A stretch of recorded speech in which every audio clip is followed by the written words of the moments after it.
براند عطور عماني من الفخامة للفخامة للأسطورة. أنا بشوف هذا البراند تم اختياري أنا شخصيا للحديث عنه والإعلان عنه في هذا الفيديو. اليوم مش زي كل يوم، اليوم أنا جايب لكم براند نيش عماني فخم جدا. أنا ما كنت بعرفه الصراحة، إلي تقريبا أسبوع زمان 10 أيام غاطس فيه، عم بعوم بالعطور وعم بجربهم. لكن تم اختيار 3 عطور للحديث عنهم وتقديمهم لكم اليوم من براند العماني الجميل الفخم العالي اللي بسميه نيش بلاس، من تصميم المصمم العالمي جوردي فرنانديز، واحد من أجمل العطور العالمية الفخمة اللي اسمها أوجار. تم اختيار هدول ال3 عطور سيدي الرئيس لتقديمهم لإلك وللجمهور. فإذا حدا فيكم جرب العطور يكتب لي بالتعليقات، واللي مش مجربهم بنصحه يروح يجرب. ودائما التجربة قبل الشراء هي أفيد شيء عشان تعرف إنك شو عم تشتري. وهي العطور تاعت أوجار مش عطور سهلة ومش عطور على السريع أنت بتقرر فيها، عطور نيش بدها وقت لأن فيها تسلسل وفيها هرم عطري. أوجار بتقدم لك اليوم 3 عطور على مستوى كبير جدا. أنا راح أقدم لك اليوم الأول الفخم الغريب المريب بافتتاحية سفاحة جميلة. بنبلش بأول عطر الجميل الغريب المريب. اسم العطر ايجل ايد سترينجر اودو بارفام من شركة اوجار. أنا لقيتهم وجربتهم في الكاديفي في برلين.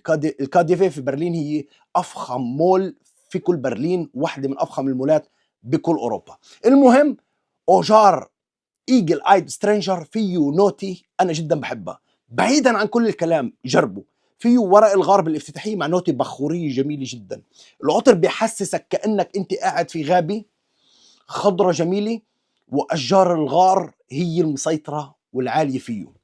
طبعا هون بتشم ريحة أوراق الغار وأخشاب الغار اللي قدامك، زائد بريحة بخورية جميلة بتحس فيه شوية، يعني في ناس عم تحرق حاجة مع ريحة أوراق الغار، ريحة جلدية ترابية، بتحس حالك قاعد في غابة بريحة على مستوى عالي جدا، بتصميم رائع من جوردي فرنانديز، بتسلسل هرمي على مستوى كبير. والصراحة ثباته أكثر من 48 ساعة على الملابس بعد التجربة. بشكل عام هون ورق الغار مفيد للصدر استنشاقه، فللناس اللي مشامي وبتعرف ورق الغار فبتعرف قديش العطر مريح للأعصاب.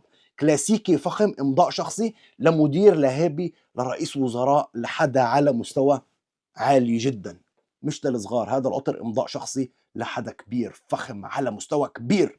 اوجار ايجل ايد سترينجر بيبي. وبنيجي للعطر الثاني الجميل اللي اسمه وود ويسبر اودو بارفان من براند اوجار العالمي.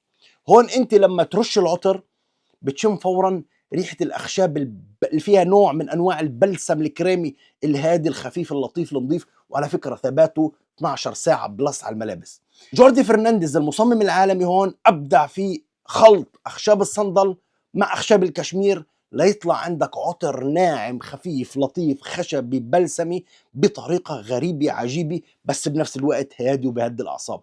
ريحه البلسم اللي جاي هون دائما من خشب الصندل، لانه خشب الصندل بس ينحط في العطر بيعطيه طابع بلسمي كريمي. اخشاب الصندل مش اخشاب حرشي، اخشاب بتدلع العطر، تعطيه يعني توب دلع وفخامه وهدوء ورزاني. جرب يا سيد الرئيس من شركه اوجار وود ويسبر اودو بارفام وقرر اذا انت من عشاق الاخشاب الفخمه الجميله. بنيجي للعطر الثالث الجميل اللي انا بشوفه المميز، اسمه وود ويسبر اودو بارفام من براند اوجار العالمي العماني. طبعا براند عماني على مستوى كبير قدم هاي العطور وهذا البراند، انا الصراحه بقدم له كل التحيه والاحترام. وهذا العطر الجميل اللي اسمه عود ويسبر، العطار العالمي جوردي فرنانديز شو عمل؟